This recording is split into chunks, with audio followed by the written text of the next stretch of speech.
ರೆಡಿಯಾಗುತ್ತೆ Tungabhadra dam gate. ಭತ್ತ ನಾಟಿ ಮಾಡಿದ ಕೇಂದ್ರ ಸಚಿವ ಕುಮಾರಸ್ವಾಮಿ. ಚನ್ನಪಟ್ಟಣದಲ್ಲಿ ಡಿಕೆಶಿ ಫುಲ್ ಆಕ್ಟಿವ್. ಮುಖ್ಯಮಂತ್ರಿ ಬದಲಾಗಲ್ರಿ ಡಾಕ್ಟರ್ ಜಿ ಪರಮೇಶ್ವರ್. ಸಿಎಂ ಆಕ್ರೋಶಕ್ಕೆ ಬಲಿಯಾಗ್ತಾರಾ ಬಿಜೆಪಿ ನಾಯಕರು? ಹಾಯ್ ಹಲೋ ನಮಸ್ಕಾರ. ಟೋಟಲ್ ನ್ಯೂಸ್ಗೆ ಸ್ವಾಗತ. ನಾನು ಮಲ್ಲನಗೌಡ ಮಾಲಿಪಾಟೀಲ್. ಸ್ನೇಹಿತರೆ, ಇವತ್ತಿನ ಟೋಟಲ್ ನ್ಯೂಸ್ನಲ್ಲಿ ಏನೆಲ್ಲ ಸ್ಪೆಷಲ್ ಸ್ಟೋರೀಸ್ ಇದೆ ಬನ್ನಿ ನೋಡ್ತಾ ಹೋಗೋಣ. ರೆಡಿಯಾಗುತ್ತೆ ತುಂಗಭದ್ರಾ ಡ್ಯಾಮ್ ಗೇಟ್. ತುಂಗಭದ್ರಾ ಜಲಾಶಯದ 19ನೆಯ ಮೇನ್ ಗೇಟ್ ಕಳಚಿ ಎದುರಾಗಿರುವ ಅಪಾಯವನ್ನು ಎದುರಿಸುವುದಕ್ಕೆ ಸರ್ಕಾರ ಮುಂದಾಗಿದೆ. ಈಗಾಗಲೇ ಜಲಾಶಯದ ಸುರಕ್ಷತೆಗೆ ಗಮನ ನೀಡುವುದು ಮತ್ತು ಅದಕ್ಕೆ ಪೂರಕವಾದ ಕ್ರಮವನ್ನು ಕೈಗೊಳ್ಳುವುದು ಜೊತೆಗೆ ಹೊಸ ಗೇಟ್ ತಯಾರಿಕೆ ಮತ್ತು ಅಳವಡಿಕೆಯ ಬಗ್ಗೆ ತುರ್ತು ಕ್ರಮ ಕೈಗೊಳ್ಳಲಾಗಿದೆ. ಕಳಚಿರುವ ಗೇಟ್ನ ಡಿಸೈನರ್ ಕನ್ನಯ್ಯ ನಾಯ್ಡು ಎಂಬುವರಿಂದ ಈಗಾಗಲೇ ತರಿಸಿಕೊಳ್ಳಲಾಗಿದೆ. ಗುತ್ತಿಗೆದಾರ ಸಂಸ್ಥೆಗಳಾದ ಕೃಷ್ಣಯ್ಯ, ನಾರಾಯಣ ಹಾಗೂ ಹಿಂದೂಸ್ತಾನ್ ಸಂಸ್ಥೆಯ ತಂಡಗಳು ದುರಸ್ತಿಗೆ ಈಗಾಗಲೇ ಮುಂದಾಗಿವೆ. ಇನ್ನು ತಂತ್ರಜ್ಞರಿಗೆ ಈಗಾಗಲೇ ಆಣೆಕಟ್ಟಿನ ವಿನ್ಯಾಸದ ನಕ್ಷೆಯನ್ನು ನೀಡಲಾಗಿದೆ. ಹೈದರಾಬಾದ್ ಹಾಗೂ ಬೆಂಗಳೂರಿನಿಂದ ತಜ್ಞರು ಬಂದಿದ್ದಾರೆ. ಇನ್ನು ಈ ಘಟನೆ ಕುರಿತಂತೆ ಮಾತನಾಡಿದ ಉಪಮುಖ್ಯಮಂತ್ರಿ ಡಿಕೆ ಶಿವಕುಮಾರ್, 19ನೆಯ ಗೇಟ್ ದುರಸ್ತಿಗೆ ಅನುಭವಿಗಳನ್ನು ಕರೆಸ್ತಾ ಇದ್ದೇವೆ. ನೀರನ್ನು ಹೊರಗಡೆ ಬಿಡದೆ ಹೊರತು ಗೇಟ್ ದುರಸ್ತಿ ಸಾಧ್ಯ ಇಲ್ಲ ಎಂದು ತಜ್ಞರು ಹೇಳ್ತಾ ಇದ್ದಾರೆ. ಕೇಂದ್ರ ಜಲ ಆಯೋಗದವರು ಒಂದಷ್ಟು ತಂತ್ರಜ್ಞರನ್ನ ಕಳಿಸಿಕೊಟ್ಟಿದ್ದಾರೆ. ನಾವು ಕೂಡ ನುರಿತ ತಂತ್ರಜ್ಞರನ್ನ ದುರಸ್ತಿಗಾಗಿ ನೇಮಿಸಿದ್ದೇವೆ ಎಂದಿದ್ದಾರೆ. ಭತ್ತ ನಾಟಿ ಮಾಡಿದ ಕೇಂದ್ರ ಸಚಿವ ಕುಮಾರಸ್ವಾಮಿ. ಮಾಜಿ ಮುಖ್ಯಮಂತ್ರಿ ಎಚ್ ಡಿ ಕುಮಾರಸ್ವಾಮಿಯವರು ಕಳೆದ ಬಾರಿ ಸಿಎಂ ಆಗಿದ್ದಾಗ ರೈತರೊಂದಿಗೆ ಗದ್ದೆಗಿಳಿದು ಭತ್ತ ನಾಟಿ ಮಾಡಿ ಭಾರಿ ಪ್ರಶಂಸೆಗೆ ಒಳಗಾಗಿದ್ರು. ಇದೀಗ ಮತ್ತೊಮ್ಮೆ ಇದೇ ಧಾಟಿಯಲ್ಲಿ ಗದ್ದೆಗೆ ಇಳಿದಿದ್ದಾರೆ.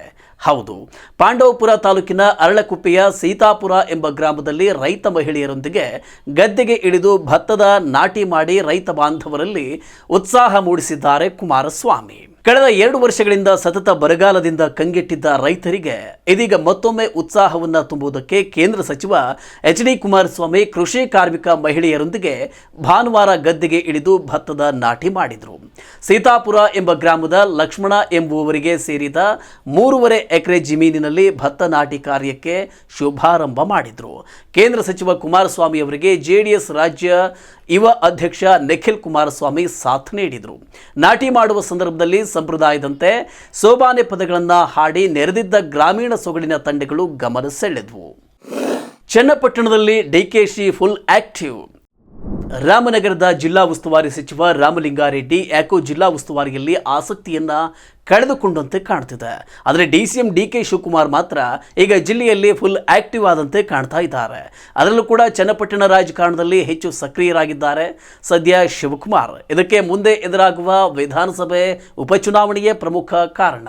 ಈಗ ಬರ್ತಾ ಇರುವ ಸ್ವಾತಂತ್ರ್ಯ ದಿನಾಚರಣೆಯಲ್ಲಿ ಧ್ವಜಾರೋಹಣಕ್ಕೂ ಕೂಡ ಚನ್ನಪಟ್ಟಣವನ್ನೇ ಆಯ್ಕೆ ಮಾಡಿಕೊಂಡಿದ್ದಾರೆ ಡಿಕೆಶಿ. ಇದೆಲ್ಲದರ ನಡುವೆ ಕಳೆದ ಲೋಕಸಭೆ ಚುನಾವಣೆಯಲ್ಲಿ ಸೋಲುಂಡ ಡಿಕೆ ಸುರೇಶ್ ಈಗಲೂ ಕೂಡ ಜಿಲ್ಲಾ ರಾಜಕಾರಣದಲ್ಲಿ ಸ್ಟ್ರಾಂಗ್ ಆಗಿ ಇದ್ದಾರೆ. ಸೋಲಿನ ನಂತರವೂ ಕೂಡ ರಾಜಕಾರಣದಿಂದ ದೂರ ಸರಿದಿಲ್ಲ ಡಿಕೆ ಸುರೇಶ್. ಮೊನ್ನೆ ನಡೆದ ಜನಾಂದೋಲನ ಸಭೆಗಳ ಆಯೋಜನೆ ಸೇರಿದಂತೆ ಜಿಲ್ಲೆಯ ವಿವಿಧ ಕ್ಷೇತ್ರಗಳ ರಾಜಕೀಯ ನಿರ್ಧಾರಗಳನ್ನು ತೆಗೆದುಕೊಳ್ಳುವಲ್ಲಿ ತಮ್ಮದೇ ಆದ ಪಾತ್ರವನ್ನು ನಿರ್ವಹಿಸಿ ಡಿಕೆ ಶಿವಕುಮಾರ್ ಅವರಿಗೆ ಮತ್ತಷ್ಟು ಬಲವನ್ನು ಕೊಟ್ಟಿದ್ದಾರೆ. ಮುಖ್ಯಮಂತ್ರಿ ಬದಲಾಗಲ್ರಿ ಡಾಕ್ಟರ್ ಜಿ ಪರಮೇಶ್ವರ್. ಮುಖ್ಯಮಂತ್ರಿ ಸಿದ್ದರಾಮಯ್ಯನವರು ಬದಲಾಗ್ತಾರೆ ಎಂಬ ಚರ್ಚೆಗೆ ಈಗ ಅಪ್ರಸ್ತುತ ಎಂದು ಗೃಹ ಸಚಿವ ಡಾಕ್ಟರ್ ಜಿ ಪರಮೇಶ್ವರ್ ಹೇಳಿದ್ದಾರೆ. ಸಿಎಂ ಬದಲಾಗ್ತಾರೆ ಎಂದು ಕಾಂಗ್ರೆಸ್ನ ಯಾವ ನಾಯಕರು ಕೂಡ ಹೇಳಿಲ್ಲ. ಬಿಜೆಪಿ ಜೆಡಿಎಸ್ನ ನಾಯಕರು ಹೇಳಿಕೊಂಡು ತಿರುಗಾಡ್ತಾ ಇದ್ದಾರೆ. ಆ ರೀತಿಯ ಚರ್ಚೆಗಳೇ ಈಗ ಅನಗತ್ಯ ಎಂದು ಹೇಳಿದ್ದಾರೆ. ಮುಂದಿನ 3 ವರ್ಷ ಸಿದ್ದರಾಮಯ್ಯ ಅವರೇ ಮುಂದುವರಿತಾರೆ. ಮುಖ್ಯಮಂತ್ರಿಯವರ ವಿರುದ್ಧ ಅಭಿಯೋಜನೆಗೆ ಅನುಮತಿಯನ್ನ ನೀಡಬಾರದು. ಈ ಕುರಿತಂತೆ ದಾಖಲಾಗಿರುವ ದೂರನ್ನ ತಿರಸ್ಕಾರ ಮಾಡಬೇಕು ಮತ್ತು ಶೋಕಾಸ್ ನೋಟಿಸ್ ಅನ್ನು ವಾಪಸ್ ಪಡೆಯಬೇಕು ಎಂದು ಸಚಿವ ಸಂಪುಟ ನಿರ್ಣಯ ಕೈಗೊಂಡು ರಾಜ್ಯಪಾಲರಿಗೆ ಸಲಹೆ ನೀಡಿದೆ. ಅದರ ಹೊರತಾಗಿಯೂ ಅವರು ಮುಂದುವರೆದರೆ ಕಾನೂನು ಹೋರಾಟ ಅನಿವಾರ್ಯವಾಗಲಿದೆ ಎಂದಿದ್ದಾರೆ ಸಚಿವ ಪರಮೇಶ್ವರ್. ಪಾದಯಾತ್ರೆಯಿಂದಾಗಿ ಟಾರ್ಗೆಟ್ ಆಯ್ತಾ ಬಿಜೆಪಿ? ಸಿಎಂ ಸಿದ್ದರಾಮಯ್ಯ ವಿರುದ್ಧವಾಗಿ ಮೂಡಾ ನಿವೇಶನ ಹಗರಣ ಹಾಗೂ ವಾಲ್ಮೀಕಿ ನಿಗಮದ ಅವ್ಯವಹಾರ ವಿಚಾರವನ್ನು ಮುಂದಿಟ್ಟು ಬೆಂಗಳೂರಿಂದ ಮೈಸೂರಿಗೆ ಬಿಜೆಪಿ ಜೆಡಿಎಸ್ ಪಾದಯಾತ್ರೆ ನಡೆಸಿತ್ತು.